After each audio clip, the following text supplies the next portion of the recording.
तळोजा येथे लग्नाचे आमिष दाखवून विवाहितेवर अत्याचार।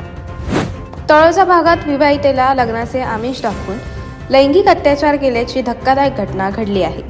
या घटनेनंतर पुन्हा एकदा महिला सुरक्षेचा प्रश्न ऐरणीवर आला असून परिसरातील महिलांमध्ये भीतीचे वातावरण पसरले आहे। या प्रकरणी संबंधित आरोपी विरोधात गुन्हा दाखल करण्यात आला आहे। मोटार ट्रेनिंग स्कूल चालवणाऱ्या व्यक्तीने त्याच्याकडे ड्रायव्हिंगचे प्रशिक्षण घेण्यासाठी येणाऱ्या एका विवाहितेला लग्नाचे आमिष दाखवून तिच्यावर जबरदस्तीने लैंगिक अत्याचार केला।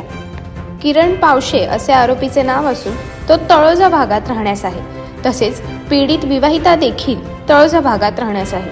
आरोपी किरण पावशे याचे तळोजा भागात मोटार ट्रेनिंग स्कूल असून जुलै 2022 मध्ये पीडित विवाहिता त्याच्या ट्रेनिंग स्कूलमध्ये ड्रायव्हिंगचे प्रशिक्षण घेण्यासाठी गेली होती।